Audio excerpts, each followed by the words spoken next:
Welcome to the Houndsman XP Podcast.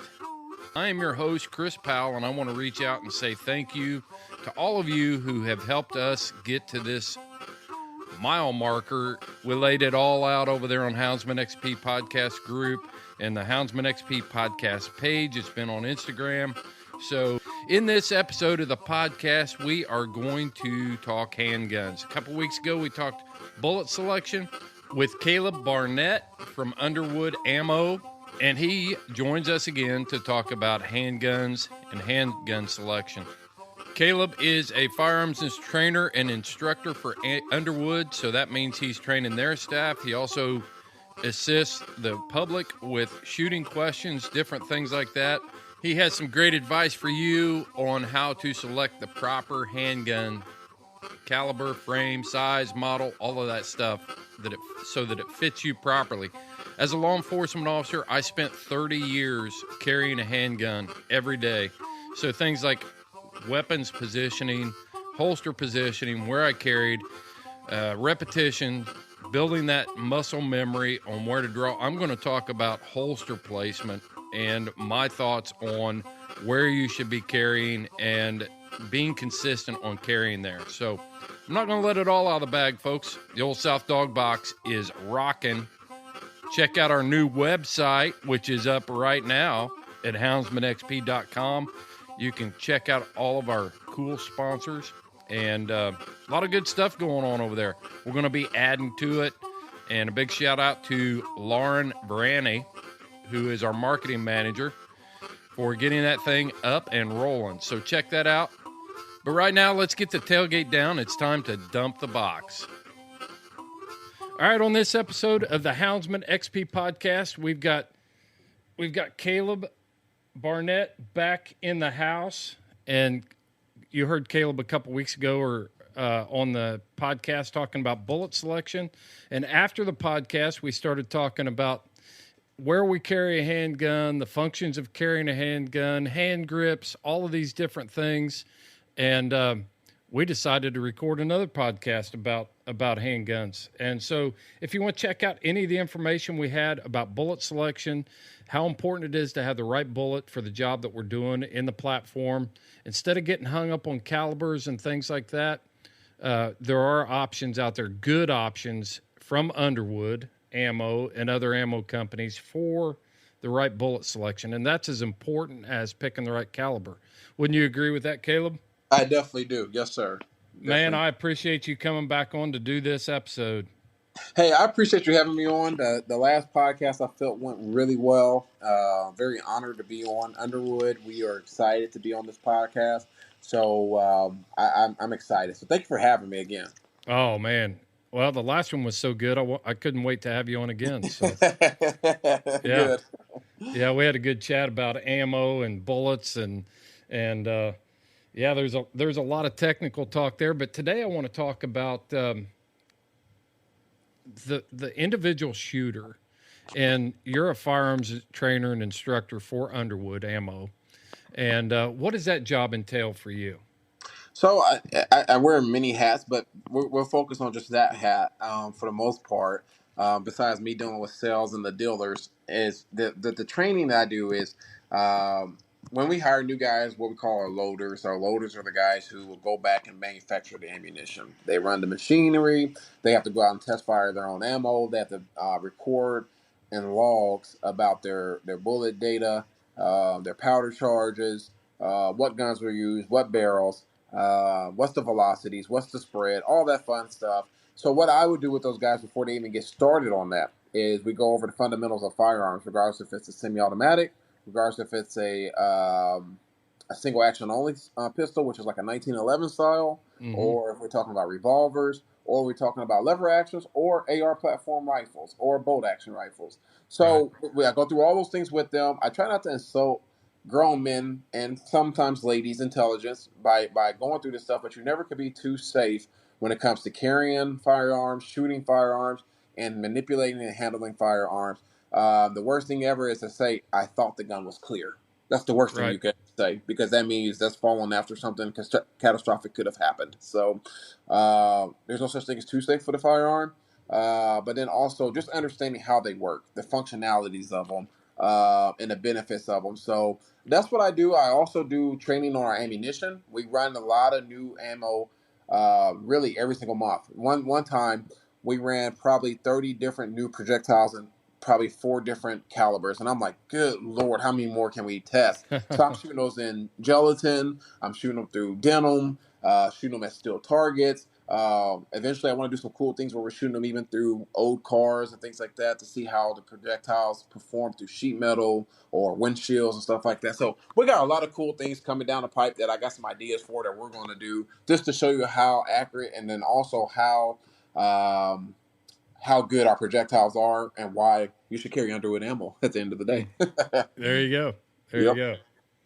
Well, let's talk about let's start out by talking about, and you travel around, you talk to gun manufacturers, you talk to law enforcement officials, you talk to the top trainers in the industry as well.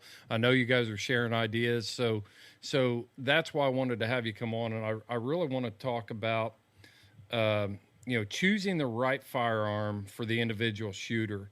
And you talked about men versus women and SALT and intelligence, and the old rule of thumb is it's easier to teach a woman to shoot than it is to teach a man, because we bring our ego with it. You know, I am not a big man. I'm 5'10". My hands are medium size at best. Mm-hmm. So for me to think that I can grab a 500 Smith & Wesson and shoot it single-handed and be effective and efficient with it is a freaking pipe dream. Yep. It's not going to happen. And that I don't even have to go as high as 500. With my previous experience in training, I'm natural to go to both hands and shoot two-handed. That's the way I've been trained. Yes. So let's start out by talking about the importance of choosing the right hand. And let me preface this. We are talking about handgun selection as a carry in a hunting situation here that we laid this out in the last podcast, but very few people go into a hunting situation thinking, this is my primary firearm. Usually there is a rifle in your hunting party, or somebody in your group is carrying a rifle on this hunt. We're talking about, I'm carrying this handgun for that emergency, break the glass moment. I've got to save myself. I've got to save my client if I'm an outfitter, and I'm trying to save one of my hounds, and I've got to do that efficiently and effectively. So that's that preface. So let's just talk about handgun selection and how important it is to pair them up to the individual shooter. Yeah, definitely. So the one thing that you mentioned that is very true, that I even learned this in 2 different ways, and I'll share both of them, is I used to work as a store manager for the largest farm and fleet type of stores that there are in America. We had the largest. We sold actually the second most firearms in the world, in the United States. I say the world, but the United States. And I loved it. And we had a training on zero-turn lawnmowers. And you'll be like, what the heck does that have to do with shooting? And so I will explain. I'm interested. Yeah, so we did it on zero turns, and I'm listening to this presentation, and I love zero turns, and I love a really good lawnmower. I really do. And so, I'm really intrigued. And this salesman from this company, he says, women ride zero turns better than men. And I'm like, what? No, I'm offended. I'm a man. What do you mean women ride them better than men? I know how to drive a zero turn with the best of them. What are you talking about? And so he says, you guys are probably wondering, because there's a mixed group, there's men and women in a group. And he says, you guys are probably wondering why I say that. And, you think I'm picking on us men. And I said, well, I raised my hand. I said, yeah, why would you say that? And he says, women are not afraid to ask questions. Men are. And I said, wow. And he said, women will come to me and say, hey, I don't know how to drive this. How do you turn it on? How do you lower your blade? How do you do this on this type of incline? And it's the same way with guns. Women will ask questions all day long that are pertinent to firearm safety, shooting, and they're cognizant of it. And I always said this, and I always believed it as I start doing some trainings with women and men, that women seem like they have a better balance. So they pick up a little easier. They're a little bit more dead center. So men, be careful about upsetting your wives at home, okay? There's scientific scientific data that shows that they can think out of both sides of their brain at one time, right? I'm not surprised. Yeah. I'm surprised. Men only think out of one side of their brain at a time, but there's actually scientific studies out there that show that, man, they can cross that hemorrhage, both of the lobes there and connect them. That's why they're always ahead of us in arguments and everything else, and that's why they're Well, that's why they outlive us too. But the second thing is, it's just teaching people how to shoot.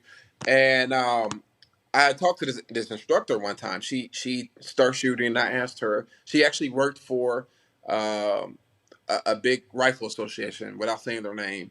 And I was talking to her, and I said, "Well, what do you shoot in your competitions?" And she was telling me what she shot. And they were full-size guns, 9mm. And I said, "Well, why are you shooting full size? I mean, what and what got you into it?" She said, "Well, what got me into it was she had a bad experience where somebody broke into her home, and she never shot a gun until like 5 years previous to this conversation. But now she's a champion shooter and doing a world-class shooter." Yeah, I mean, and I'm like, "What, bro? You just started." And she says the worst thing people can do, and she said men does this the worst, is that they think that you should put a small gun in a female's hand and say, "Hey, go be accurate with this and shoot this relatively well." And instead of putting a full size gun in her hand and showing them how to manipulate it and shoot it safely and pull from the holster, they just think, "Oh, well, put it in your purse and you'll be okay. And when the bad guy comes, then that's when you shoot or whatnot." And they're like, "No, that's actually counterintuitive of production for women in shooting." So it opened my eyes to a whole new thing, and I have seen that with men and women. It's best to train on full-size firearms, regardless if that's a wheel gun or if that's a semi-auto or if that's a single action only, whatever it might be. That's very important as well for shooting, being accurate, and being cognizant of what you're doing. One guy told me one time, and he was 100% spot on. He said, all these people go out and buy all these guns. They put all these extra just attachments on them and do all this with them, but they're not training. They're not shooting, and they're not training sufficiently. They'll shoot this gun on Monday, this gun on Tuesday, another one on Wednesday, and then they'll carry the one that they shot on Monday every day of the week, but they only shot it once or twice. How can you be accurate? How can you be proficient? How do you know what you're doing? So it's all about training and muscle memory and reputation and repetitions. So I would love to get into this conversation with you. So I'll let you lead the way. I don't want to talk too long. Oh no, you're not at all. Yeah. So a lot of times I'll just give you my own story. When you go to boot camp in the Marine Corps and you go to the firing range, you think you're going to show up at the firing range and you're going to shoot thousands and thousands of rounds. And you do end up doing that. But before that, they have this thing called grass week where you do nothing but dry fire your weapon at a target, and you just one shot and one squeeze of the trigger, recharge the firearm, dry fire, dry fire, dry fire. And that's to get you used to the mechanics, how the rifle handles, keeping your sight picture, sights aligned, full sight picture, follow through, all of that sort of stuff. And then when I was in law enforcement, when we switched from wheel guns, well, when I first started shooting a wheel gun, same thing, dry fire, dry fire, dry fire, dry fire. And that was because almost every shot we take with a handgun, the old revolver, was always double action for law enforcement. We didn't thumb cock that pistol, and in that situation, when that firearm came out of the holster, it was in double action. Yes. We weren't thumb cocking pistols. Same thing. You see it at Hollywood has screwed so many things up. Yeah. Everything from charging your pistol when you pull it out of the holster to thumb cocking the hammer on a semi-auto. It doesn't freaking happen, So the reason I talk about dry firing is I'm talking about thousands of repetitions to understand that trigger pull and being able to pull through, keep your sights on target, and hit what you're shooting at. So when we're talking about firearm selection, and I'll talk to the men first, I would much rather see somebody be proficient with a smaller caliber handgun loaded with the right bullet than somebody who has decided that I want a 454 and only shot it 10 times. And that's kind of where I'm coming from the shooting side of it, is choosing that right firearm to do the job you need to do without letting your ego get in the way and your buddies whispering in your ear that your caliber, that's not the right caliber to shoot. What's your Yeah. experience with that? So, very, very good points on that. The biggest thing that I will say that I have seen is, and I tell guys this all the time, I have nothing to prove, and I always tell guys that, and we laugh about it and joke, and I always do that though to lighten the mood to let them know you have nothing to prove either. So just because you can afford a 500 Smith and Wesson and you want to go get it just to say, look at what I got, guess what? You have a firearm that you can't shoot competently with, and you're not accurate with, and now if something bad happens, tragically, God forbid, guess what?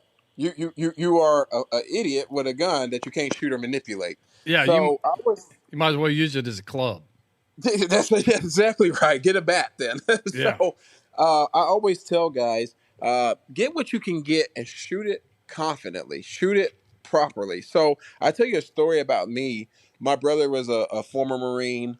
Went in during Desert Storm, Desert Shield, my oldest brother, and we have a huge age gap. And there was some in the middle of us or whatnot, but I always looked up to him. You know, I was a criminal justice major in college. He was a state trooper. I thought I was going to be a state trooper as well. I wanted to be a state police officer as well. And he had on the patrol at the time, and this is in the early 2000s, so I'm a teenager at this time. So it was like 2005. I'm 15 years old in 2005. And I go out there, I stay with him. I get to, I can't wait till I'm 18 years old and get to ride in his patrol car with him, because at that time, you had to be 18 years old or older to be able to ride on patrol with that loved one that you have, if you're a brother or a sister or a mother or whatever, a father to that person. So, I couldn't wait to do that. So I thought, man, show me how you guys go to the range, right? Mm-hmm. So we go to the range, and I'm like, and, I've hunted, I squirrel hunted, and I started deer hunting. So deer hunting in Illinois, we have to shoot shotguns. Next year we can shoot rifles. So I'm shooting 12 gauges at this point. I can handle the recoil pretty well, and I'm shooting 22 rifle at squirrels, and I can handle that perfectly fine, no recoil. So we go, and he says, "Hey, we're gonna shoot my patrol gun, and we're gonna shoot my backup pistol that I recently purchased." So I'm like, "Cool, let's go." I said, "What are we shooting?" He says, "A Glock 21 for my patrol gun." I'm like, "Okay, whatever a Glock 21 is." At 15 years old, it's like, it's a Glock, so I get to shoot it. That's right. And I said, "What's your backup gun?" He says, "A Glock 27." Well, a Glock 21 is a full size, as we know, 45 ACP. A Glock 27 is a subcompact 40 Smith and Wesson. So we're at the range, and he says, "Okay, I'm gonna teach you gun fundamentals." And so we're doing gun fundamentals, and a few times I have this firearm in my hand, and I turn around. He says, "If you turn back around at me, I'm gonna treat you like we're in the Marines. Don't you turn around and look at me with a firearm." So I'm like, "Okay, okay, okay." So now I'm ready to shoot. I'm feeling good about myself, and he's like, "Are you sure you want to do this? Are you good?" And I was like, "Yes, I got this." First bang go off. I said, "Oh my God, I don't want to do this again." So I have to get my wits together and say, "Look, man, I never really shot a whole lot of pistols." He said, "Well, you told me you're hunting, you're feeling good about yourself." I said, "Well, you got to show me." And I learned a valuable lesson during that. The valuable lesson that I learned was stop trying to prove yourself to people until you're confident. Prove yourself to yourself. Don't worry about what others think. Don't try to prove anything. And at 15 years old, I learned a valuable lesson.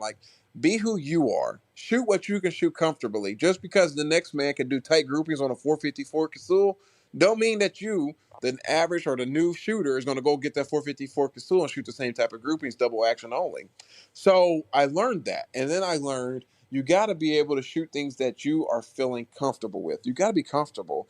And so I got into guns after that. And I started studying and watching all these YouTube videos. And then when I got of age and could buy legally firearms, I started buying guns and training with those guns and shooting them. And now my collection, I don't want to say how many numbers I have, but I have a huge collection now. Right. And I shoot all the time. And I shoot a wide range of that. And well, you work at an ammo company too, so that helps.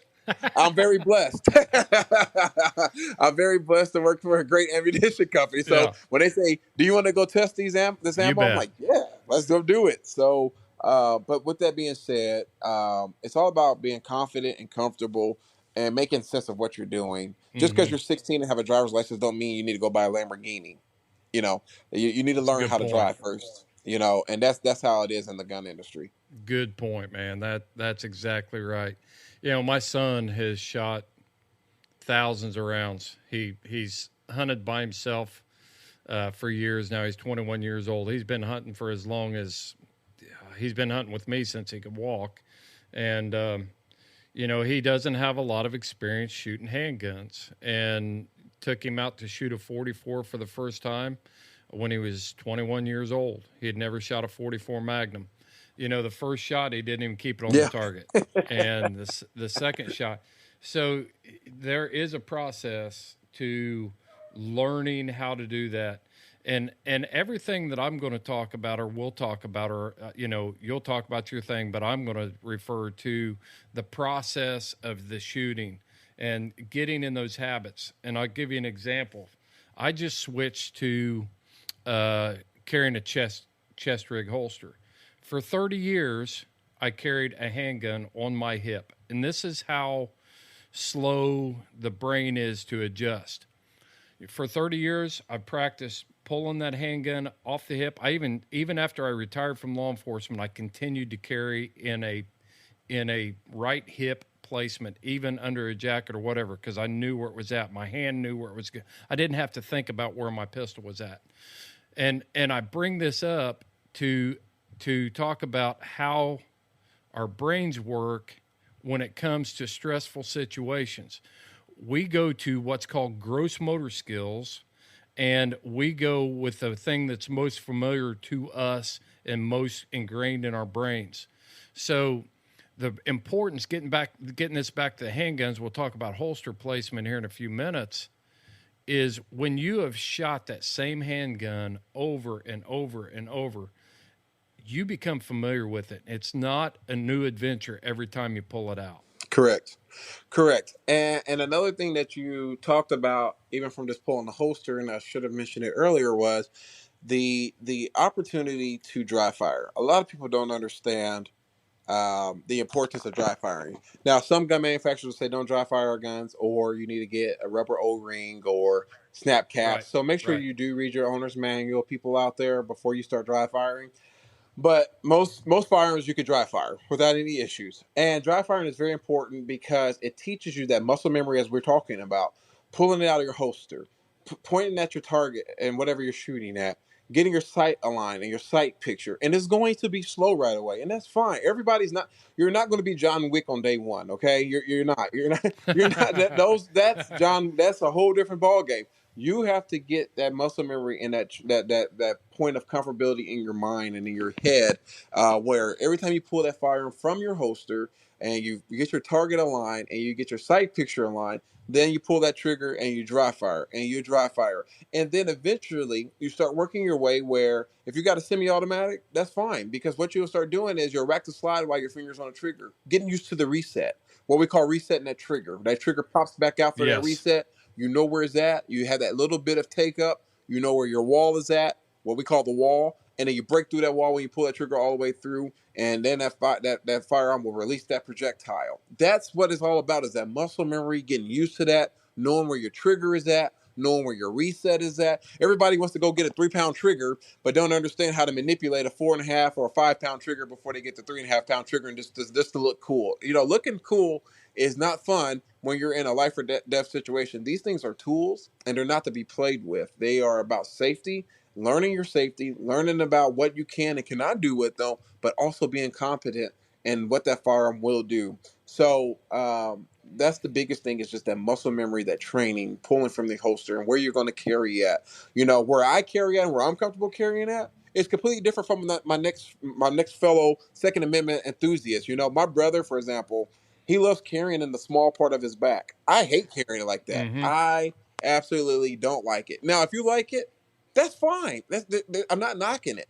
I like to carry on the side of my strong, dominant hand, on the side of my hip, because that's just where I started from day one, and I'm not going to change it up right now, because that's where I'm comfortable at. Now, if you're a test rig guy, if you're an ankle holster guy, wherever you carry at, make sure you're competent and comfortable in doing that, where you can pull quickly and be able to use that tool in a way that is designed to be used if you ever have to, or just for target practice, or just for competition. If you ever got into competition, just be knowing that you carrying where you know that it's comfortable for you to carry at. Some guys, they see the stuff on TV, as you talked about how TV and movies have ruined it for people. Guys are having improper grip angles and improper grip techniques because what they've seen on a TV show or a movie, or what they think a gun will do that it does not do, and then the opposite, what a gun will do what they didn't think it could do. And those are very Right. dangerous. So understanding those things and knowing what you're doing and carrying and where you're carrying it at is very important. Hey, folks, I want to talk to you about an important piece of gear that you need. Check out Cajun hunting lights. I don't care if you're a coon hunter in the east, a big game hunter in the west, or a leopard hunter in South Africa.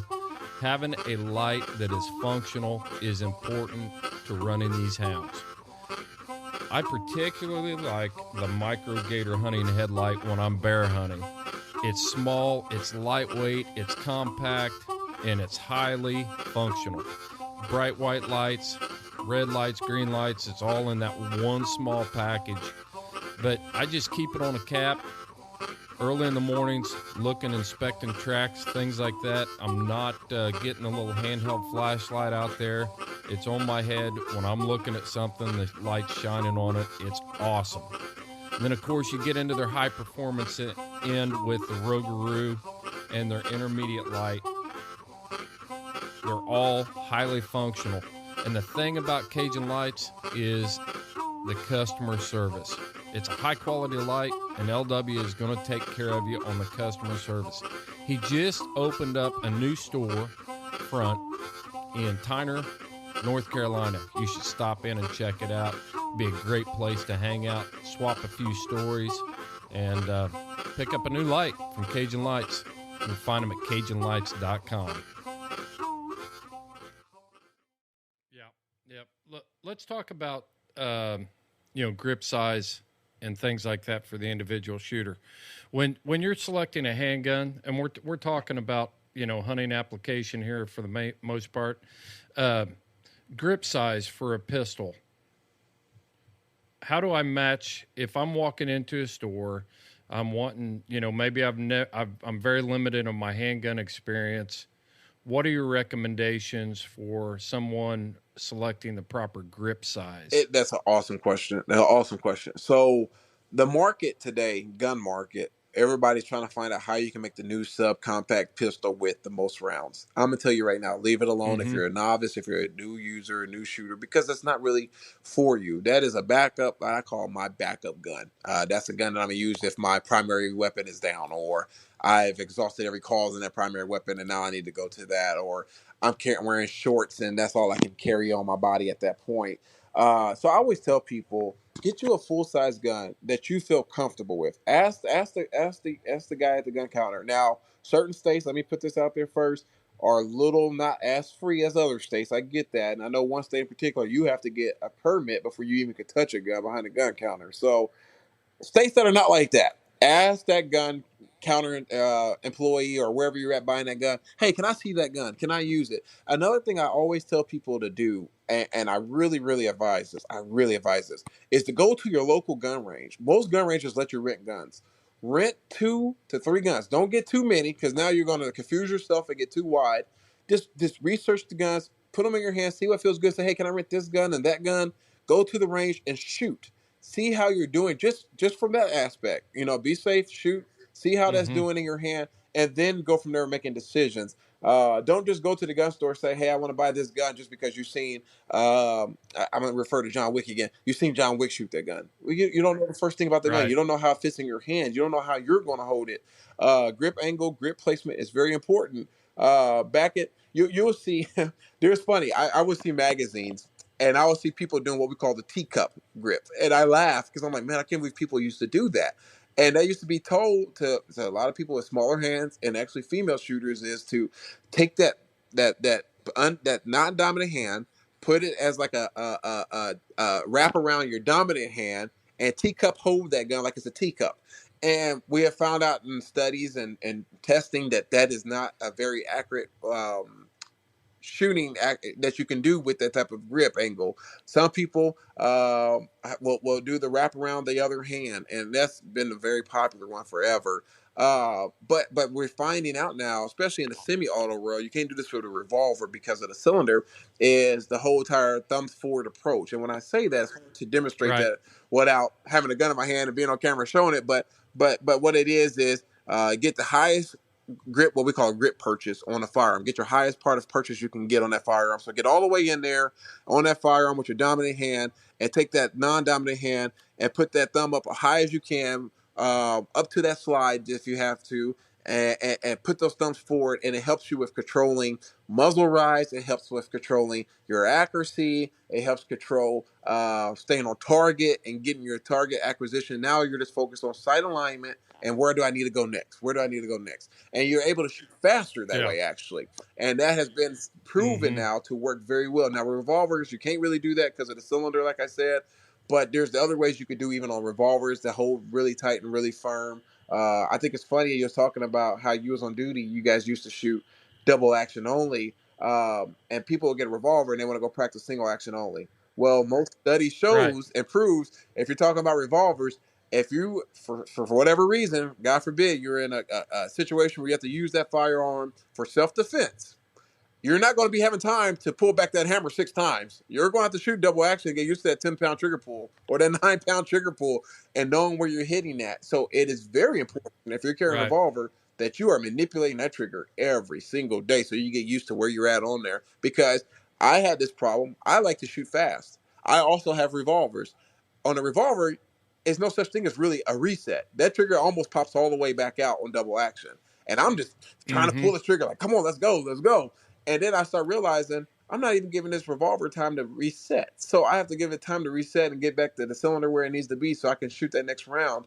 And that was a me issue from training with what I call race guns in the semi-auto world. The guns are fast and you get to shoot fast with a lighter trigger, but that's when you work up to that. So I had to retrain my mind again, so to speak. So those are very important and vital as far as in handling firearms, your grip angle and things like that. Finding a gun that's comfortable for you. That's point number one. That's right. I mean, finding that gun, and I'll talk about that subcompact deal. So I carried a full-size SIG P220 for years. And when I retired, then I was looking for a more compact semi-auto to start carrying. Or actually, it came before I retired. I started looking for a handgun. It was easier to conceal a few years earlier than when I retired. So I went to the Glock 43. A small 9mm handgun. Yes. And the first thing is, man, that dude operates a lot different. Grip's different. Everything's different. I could not hit a barn if I was standing inside of it with it. And I mean, I had shot for years. And I'm like, what the heck is going on? And I had to find out that the grips are different. You got to grip it. And that is the problem with trying to switch to a lot of different firearms. So breaking this thing down, just straight up advice for people. My advice is, like you said, find that firearm that's comfortable to you. And maybe they know somebody like you, Caleb, that has a good collection of guns that they can come over and they can handle them. They can see what feels comfortable. Maybe take a few rounds if they're volunteering to help clean. That's important. That's an important aspect. Don't think you're going to show up and blow up ammo and then run away. You're saying to clean. Maybe you buy the ammo and say, hey, send me a list of things that I can shoot. But go find somebody and find that gun and then once you find it, master it. Don't worry about having a handgun to carry for this. And, I'm going here to hunt this. So just find that one handgun that you're 100%. Comfortable with. And honestly, the same I platform was every time until you get thousands and thousands of rounds under your belt with that platform. Glocks. That's what I was trained on. And so I was like, man, now I feel good. I want to go buy other guns. So I'm buying SIG 226s and Yeah. things like that. And I'm like, okay, my accuracy is not where it was with the Glock 17. What is going on? Well, I got to realize there's a thing called bore axis. So my bore axis on a SIG is night and day different than it is on the Glock. And then like HK, my bore axis is completely different on that than it is a SIG. And so bore axis, great question. So your bore axis is from the top of that firearm, basically to the part where your hand is What's going a to grip bore axe? underneath where that hammer is at, or if it's a striker fire and it doesn't have a hammer, right where that firing pin area is at on the back side of that gun. So where you take that meat of that web of your dominant hand and put it up against that gun, the lower the bore axis, a lot of times people will tell you the lower it is, so the shorter it is from the top of that gun to where your hand is at. It's easier to control muzzle flip. So then when you're talking about shooting something with a high bore axis, there's no problem with that if that's what you're used to and you're trained on. It's completely different hold and completely different angle. So I'll tell you. You say, well, what do you mean by hold? We have what we call like a 12 o'clock hold. We have what we call 6 o'clock hold. And you're like, what does that mean? So if you look at the hand on the clock, you see a 12 o'clock. And that means that my sight alignment is higher. I'm aiming higher to get right where I want to get. If I'm putting it on an X on a piece of paper, I'm higher. My sight acquisition is higher because that's where that gun likes that hold to be at. So I can be dead on that paper. If some guns have a very, very low bore axis and I got to do a 6 o'clock hold, that means I'm a little bit under that X, but I'm hitting dead center when I shoot it because it likes the hold to be a little lower. So it just depends on where you're at, what you're shooting. But as you said, get one gun. The keyword is one. You're comfortable with, train, shoot, repeat. Train, shoot, and repeat. Because what you're going to do is you get muscle memory and you're used to that gun and now you're competent with that gun. And don't worry about all the new guns and gadgets that are coming out and what's this and what's that. Focus on that gun. Focus on that trigger. Focus on that reset. Know where it's at. I tell you, there's guys, and it drives me crazy. I could go to a gun range, and I used to, my brother had this problem. I would go with him, and he'll bring two 1911s, two Glocks, a HK, a SIG, or whatever it might be. I mean, all different type of grip angles. And you'll notice if you start shooting with one, and then you go to the next, your accuracy is erratic. And you'll be like, well, I shoot both. I shoot these guns accurate. If I take the one out on Monday, I shoot it very well. And I shoot the other one on Tuesday, I shoot it very well. Exactly. You have to retrain your body and your muscle and where am I shooting at, where am I holding at. And there's no point because now it was a wasted training session. So I tell people, if you're going to go out and find that right gun for you, don't go get 4, 5, 6 different guns. Get 1 to 2 guns that are very similar. Profiles. When I talk about profiles, I talk about grip angles and things like that.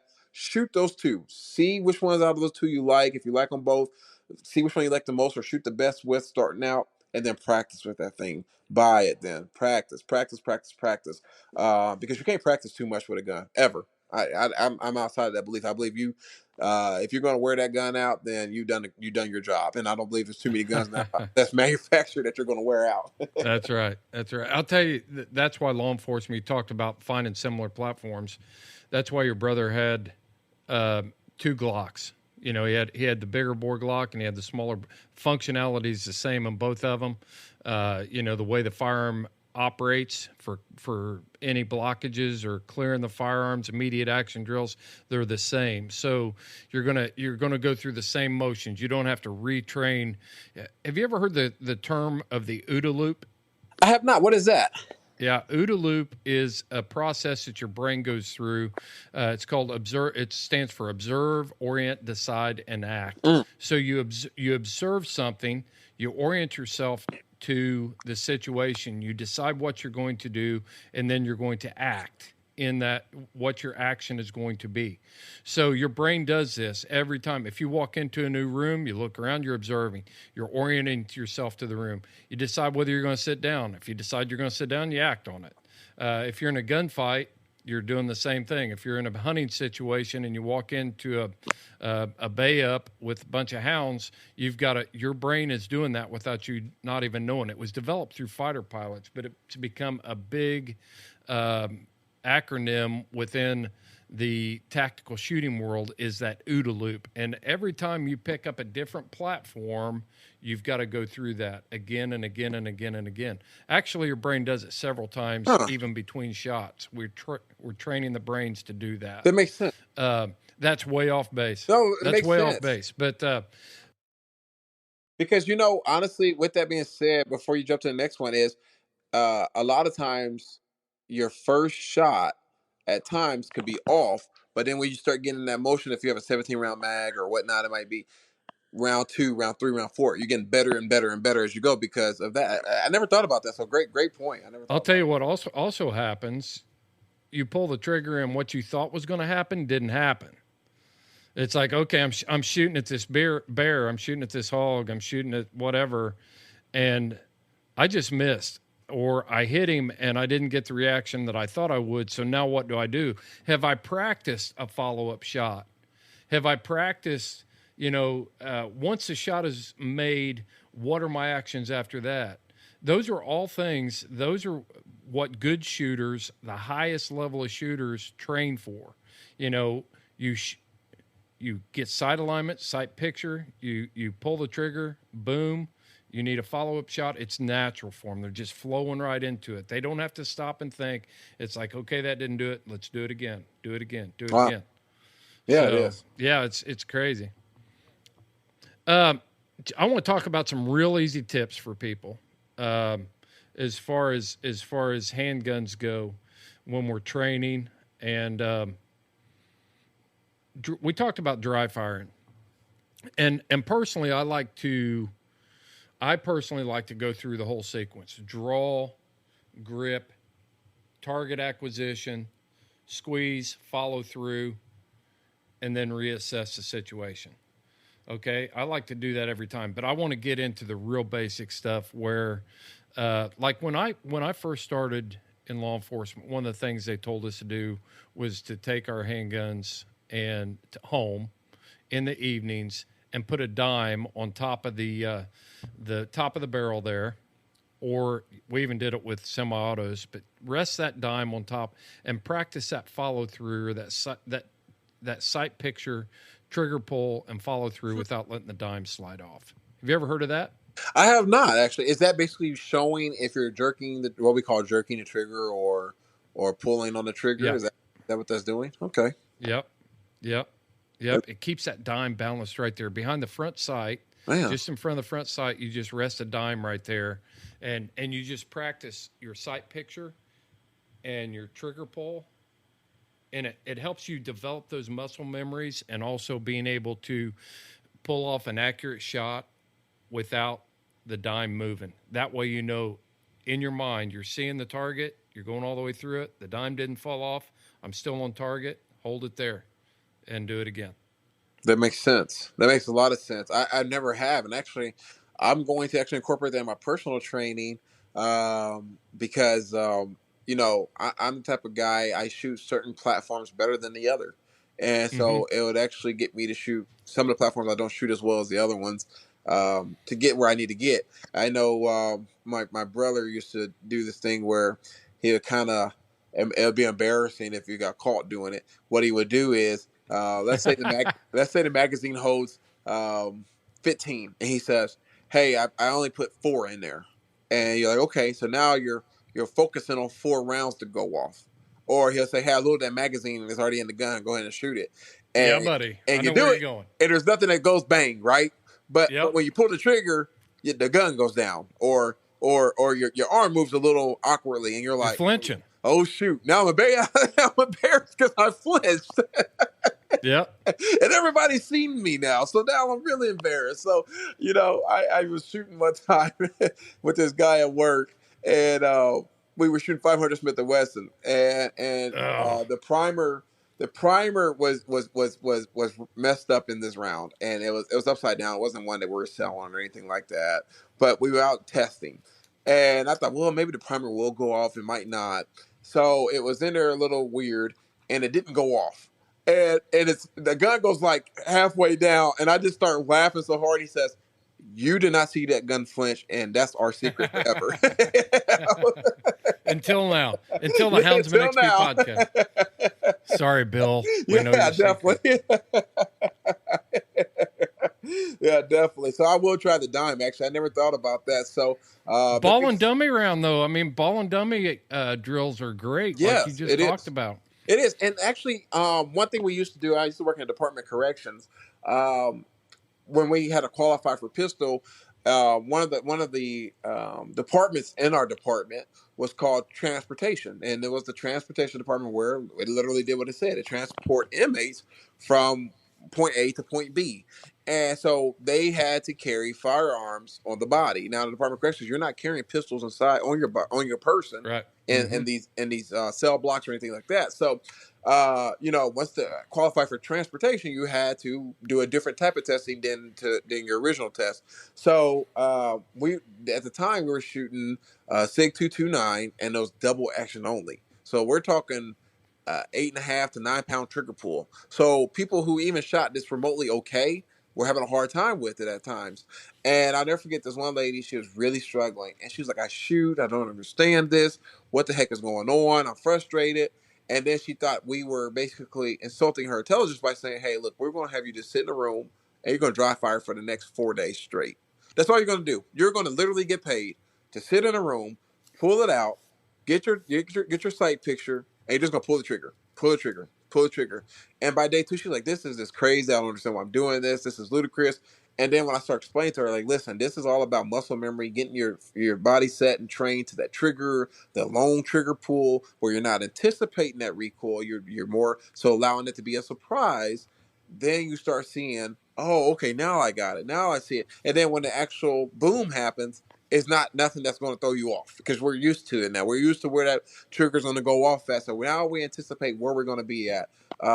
Dry firing, and there's new technology out there because dry firing now, even though me being born in the 90s, I'm kind of a boomer, I guess, because I just like to dry fire. Now they have this new technology out. It's called Mantis and all these other technologies where you put this thing on your gun and it hooks up to your smartphone and you can shoot, and it'll tell you if you got too much finger, too little finger, if you flipped your wrist too early, if you broke your wrist too late. I mean, it tells you all of that kind of stuff, which is great training applications. It's not the cheapest thing in the world, but it does work. I've seen it work for people, and it's really good because you can use dummy rounds, as you mentioned, and you know exactly where you're at, you know where you're hitting at, and you'll see a target digitally of where you're supposed to be at, or you have a paper target where you're shooting it at, and it will show you where you were hitting at on there. And it actually does a good job of, because ammunition is not, this ain't 2019 anymore. Ammo's not cheap, right. So it saves on your ammo costs, definitely. And then when you go to the range, you're proficient with that firearm. In celebration of 1 million downloads at Houndsman XP Podcast, we're teaming up with Dogs Are Treed to bring you this special offer. So here's how it's going to work. You're going to go shop for all that high-quality gear over at Dogs Are Treed, and when you go in there and you purchase a tie-out, dogs are hydrated, paws are protected, any of that high-quality gear like a first aid kit for you and your hounds, you put that in your cart, use the promo code HXP 20% off. When that order totals $200 after the discount and before you include shipping, Houndsman XP is going to send you one of our new model hats included in that. It's a $35 value. We're going to throw a decal in there. That's another $5 value. So we're going to give you $40 worth of stuff for tuning in and helping us get to 1 million downloads. You can check that out on the new website coming very soon, or you can go straight to dogsartreed.com and check all of that out. Also, check out Freedom Hunters. Freedom Hunters, taking America's heroes from field to field. When that veteran comes back from active duty, he's coming home from deployment. Maybe he's or she is wanting to get back into hunting, been discharged for a few years. That's what Freedom Hunters does. So check out Freedom Hunters at freedomhunters.org. Figure out how you can get involved today. A lot of houndsmen out there, get feedback from them that have hosted a Freedom Hunters event. The biggest beneficiary for getting involved is you. You are going to feel patriotic, and you are going to give back to the people who have sacrificed so much for our freedoms to hunt and free cast these hounds. Check them out at freedomhunters.org. Yeah, one of the things that we used to do too, Caleb, is it doesn't matter whether you're shooting a wheel gun or a semi-auto, and I'll talk about the difference in those two. But the ball and dummy round, you have somebody else load your pistol Yes. for you. Yes. You know, they put 3 live rounds and stick 3 dummies in there Yes. in random spots between 2 live rounds, and that's where you really figure out whether you've got the mechanics down and you're really a disciplined shooter. Because when that hammer falls and you're expecting the recoil, like you said, Yes. you're flinching. Yes. And then with a semi-auto, you know, you might load two live rounds, stick an empty casing in there, a couple more. So now you've got a situation where you've probably created a stoppage in that pistol, and it makes you learn how to clear that pistol. Yes. And you're expecting it to work, and when the empty hits a stoppage and you don't see it and you're still trying to pull it through, man, you can be losing your mind at that point. So that's another good tip, man. Find somebody to shoot with that once you understand the mechanics, you're doing good. You're putting papers on or rounds on target where you want them to hit. Your mechanics are good. Well, now let's get into some of the finer skills of that ball and dummy where we really figure it out. That's a good piece of advice. Oh yeah, definitely. Yes, sir. Yep. You know, there's several places out there that do great firearms training and mechanics of shooting. There's all kinds of stuff on YouTube. I guess to wrap this part up before we get into carry, I'm sorry, is slow is smooth and smooth is fast. Yes. Everybody wants to be, like you said, John Wick coming out of the gate. Yes. And you just need to learn the mechanics of your firearm and make sure that you're proficient there. Even if it's slow, you will get faster as you get more familiar. Is that what you've seen? Oh, definitely. And you know, smooth and confident is better than fast and erratic, because really when you're trying to go fast, accidents happen. There's a term out there called Glock leg for a reason. And Glock leg is, I'm trying to pull this gun so fast, I'm pulling on the trigger, not noticing I'm pulling the trigger because I'm going to get my finger on the trigger fast enough, and now I'm shooting myself in the leg. There's a video out there of the ATF agent. Yeah, yes, but the ATF agent. And I'm like, oh my god, how? Like, oh man, it's in front of these. You should not be carrying this pistol unless you're properly trained. Yeah. I just shot myself in the leg. 100%. 100%. And yeah. there's a good video out as well on Colio Noir does a video a few weeks ago with a lady from Team Glock, and they're doing these speed drills, and he's like trying to go really, really fast, and she's laughing and everything like that, and she tells him at one point, she says, "Hey, slow down. You have plenty of time." Because you're trying to get it within like 2 point something seconds, or try to get these 4 shots in within 3 seconds, and in your mind you're thinking, oh my god, 3 seconds, the clock is on me, boom, boom, boom, boom, and she's like, you have plenty of time. It's a lot longer than what you think it is. And she shows it, and she is so fluent with it. And she's shooting a Glock 35, which is a 40 Smith & Wesson. So, there's a nice little recoil in there.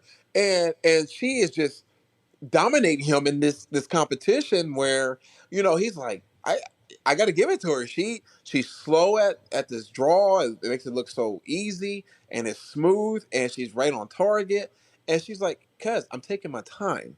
Don't rush this thing, In your mind, you think 5 seconds is so fast, and it's a lot of time. And especially when we're talking about shooting a firearm. So you got plenty of time in 5 seconds.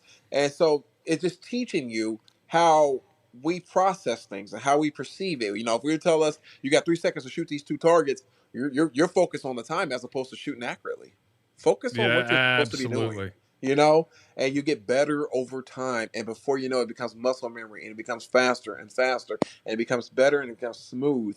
It's just like with anything. It's like with a motorcycle. If you're on a motorcycle, you have to get used to a completely different turning than you do in a vehicle. You might be driving a vehicle for 10 years. You get on a motorcycle, you have to trust your eyes. You have to trust where you're going. Your eyes will lead you where you need to be. It's the same thing with a gun and your sight acquisition. Slip where you're going, put it where it's going, and it's going to be okay. Trust everything to work the way it's supposed to work. Because when you're thinking 5 seconds to shoot, you're already trying to get your finger on the trigger when you're pulling it from the holster, and then you'll be looking like the ATF agent, where You got now it. you got to go get stitched up and explain this, and it's very embarrassing. Yeah. No doubt. Yeah, we used to do those time drills where you'd have 7 seconds to fire 5 rounds. Mm-hmm. And, law enforcement, for those listeners that have never seen it, you line up on a line, everybody's on line, you're shooting at a target. And you got 10 seconds to fire 7 rounds, say. Mm-hmm. You get guys pulling the gun out and you hear pow, pow, pow, pow, pow, pow, pow. And it's sprayed all over the target. Yep. And as you're standing there and you just shot your last round, you're looking, there's one old guy standing down at the end that's like, pow. Yep. Pow. Yep. Pow. Yep. And you walk over and he's all within time. You walk over there and he's made one ragged hole in the middle of the target. Yep. And he, it's like, I would rather be proficient and good than fast and erratic, just like you said. Yes. 100%. 100%. Yep. Yes, sir. So let's talk about carry placement real quick and holster placement. I alluded to it earlier. I want to start this part off with a story.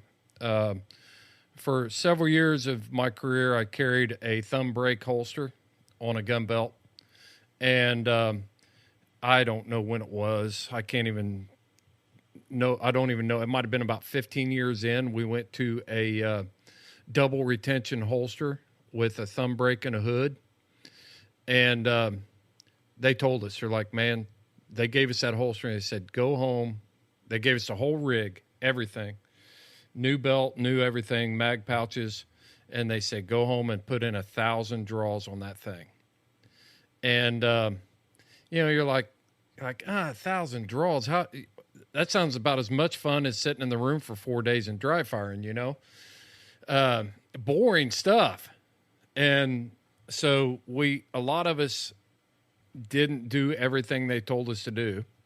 And we went to a scenario training one day, and I'd been carrying this holster for a while after I'd been certified with it. And there was a scenario where a person pulls a gun. And this was all scenario-based training.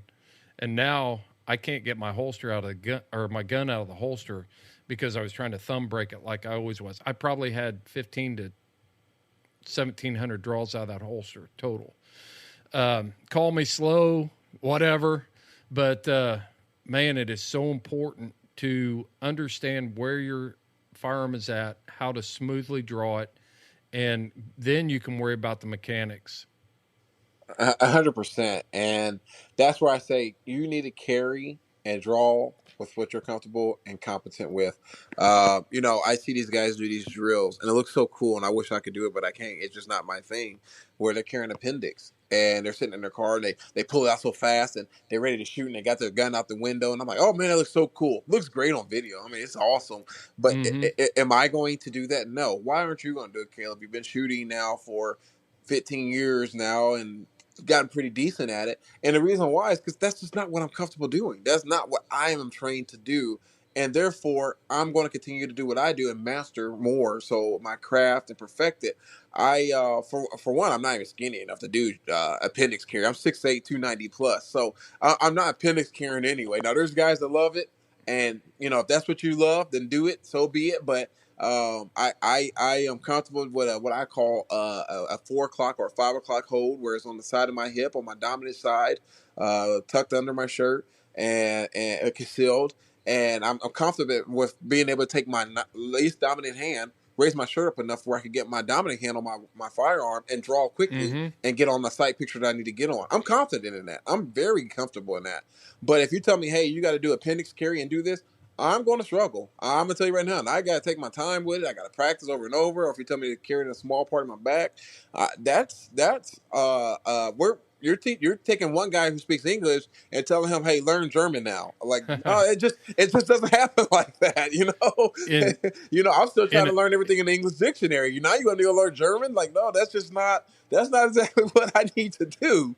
So, and it's the same way with firearms. If we understand that in the natural, we should be able to understand that in this application. And honestly, we carry because we can't carry a law enforcement officer with us every single day, everywhere we go.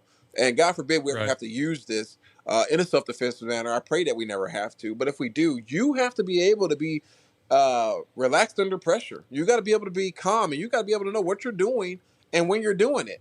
Because sometimes it might be too late to say, uh-oh, or oops, or it looks cool. I thought it was going to be cool, but it didn't go down the way I thought it was going to go down. And then it's too late, and it becomes a very tragic situation. And we don't want tragedies ever to happen. And so that's why it's important. Carry where you're comfortable and practice, and get a good holster. You know, I kind of tease the guys that I work with sometimes. I'll leave my office and I had got this revolver and I love this revolver. It's nickel plated, it's beautiful, and I'm like all excited about this revolver. Well, I couldn't find a holster for it that I wanted, and I'm like, oh.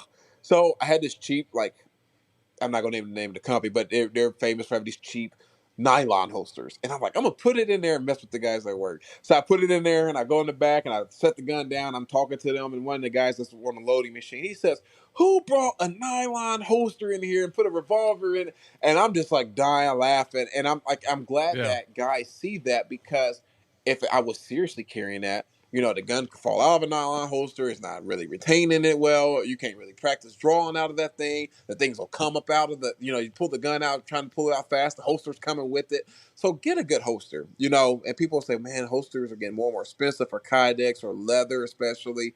But I tell you what, a good holster is just as important as having a good, clean firearm ready to maintain.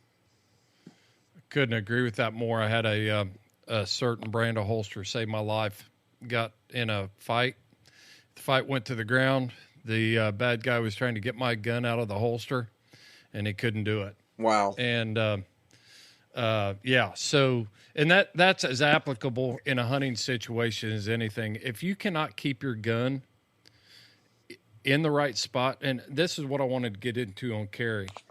Be consistent. It's as important as being familiar with your firearm. Your hand is going to go to the place where you have carried that firearm the most. If you've done 1,000, 2,000 draws from the hip, and then this weekend you decide, hey, I'm going to order a chest carry rig, and you put that gun in there, if you walk into that bay up, you've got to save yourself, you've got to save somebody else, or you save one of your hounds, you're going to be searching for that firearm. Yes. You're going to be looking for it on your hip. You're not going to the chest. Oh, yeah. Because your brain hadn't got there yet. Yes. So you want a holster that can retain the firearm, because if you can't keep it on you, it's not doing you any good. Not at all. Yeah.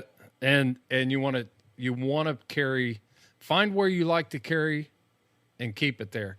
Some of our Western hunters, a lot of guys in Alaska where there's a lot of backpacks and things like that, that's where the chest rig is really nice. It doesn't interfere with backpack straps, still accessible.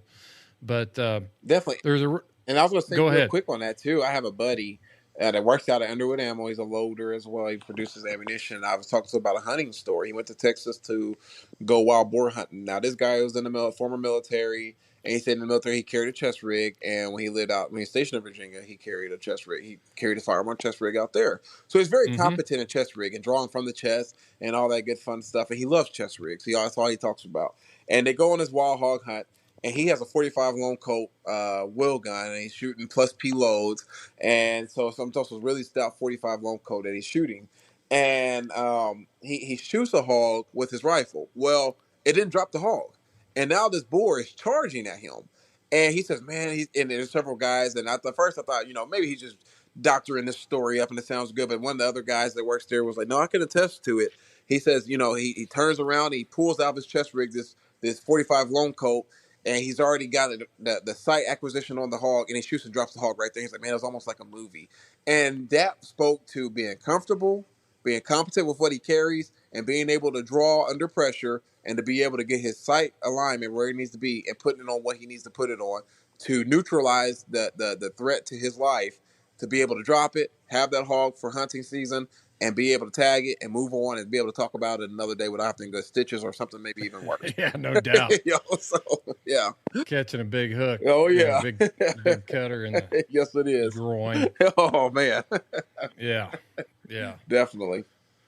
Well, I think we've covered that pretty well for the beginners. I think it's just a general discussion and maybe a little bit of a word of advice there for people that might be looking for that handgun.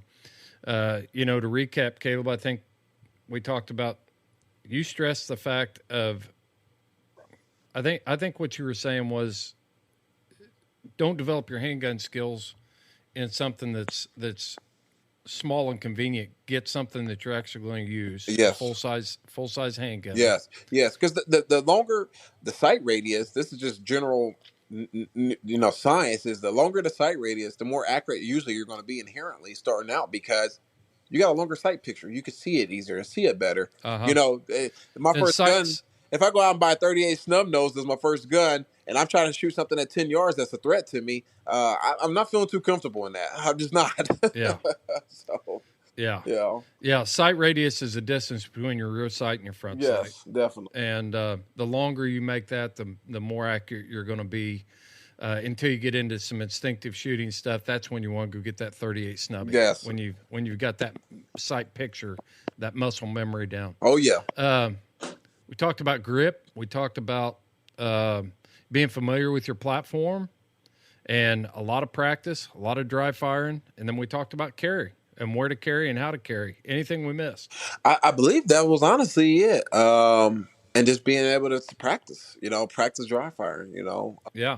Don't worry about wearing out a gun. I mean, if you're going to wear out a gun, you're going to be one in a few, that's for sure. So don't be worried about that. That's what they're here for. Use it.